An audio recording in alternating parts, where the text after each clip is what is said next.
मला शंका कोणावर येते आता मला वाटतं आज नाही ती शंका लक्षात येईल कोण कोण काय केलंय ज्यांना भेटले त्यांनीच लीक केलं असं वाटतं.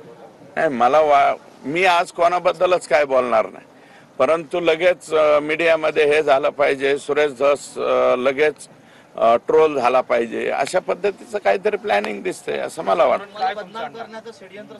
आणि आज कारण हे बघा माझ्या मनामध्ये काही वेगळं असतं तर आज सकाळी सुद्धा म्हणजे काल तर मी हे काल कोणते दोन काम केले ते मी तुम्हाला सांगितलं. रात्री मी माझ्या गावी आलो, आज सकाळी सुद्धा धनंजयशी बोललो, धनंजयचे मेहुणे खिंडकर त्यांच्याशी सुद्धा मी बोललो आणि मला बरं वाटलंय की आता मला कळलंय की एबीएन IBN 18 लोकमत का IBN लोकमतला न्यूज 18 लोकमतला धनंजय देशमुखनी बातमी स्टेटमेंट सुद्धा केलंय की जरी ते भेटलेले असले तरी सुरेश धस आमच्या बरोबर आहे आणि मी 100% संतोष देशमुखांच्या बरोबरच आहे.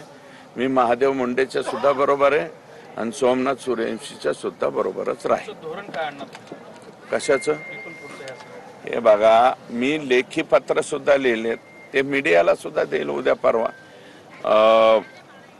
तेली साहेबांना काय पत्र लिहिलंय, IG ला काय पत्र लिहिलंय आणखी, कारण आता हे मला पत्र सुद्धा व्हायरल करावं लागतील ना. दुर्दैवानं तुम्ही माझ्या बद्दल शंका उत्पन्न होईल अशा प्रकारच्या जर न्यूज काही लोक मुद्दाम करीत असतील बरं का, तर मग मला ते पत्र सुद्धा द्यावे लागतील. जरांगे ठीक, मी काय म्हणतो पाटील, हो ठीक आहे ना, शॉकिंग आहे. प्रश्न असा होता की ज्या दिवशी हेलिकॉप्टर उतरलं त्याच दिवशी आम्हाला शंका आली की यात काहीतरी काळबेर आहे. कोणतं हेलिकॉप्टर? आष्टीत हेलिकॉप्टर उतरलं सोबत सगळे कुठं कोण सोबत?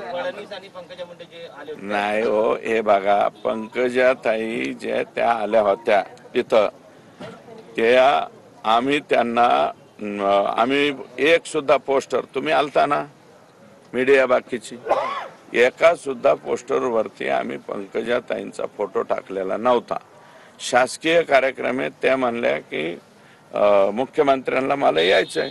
मला विचारलं पंकजाताई उद्याच्याला येतात, आम्हाला तर आदल्या दिवशी 5-5:30 पंकजाताई येणार म्हणून कळलं, तर मी डायरेक्ट स्टेटमेंट केलं त्याच्यावर की शासकीय कार्यक्रम आहे, जर त्या आमच्या इथं आल्या तर आम्ही त्यांचं स्वागत करू.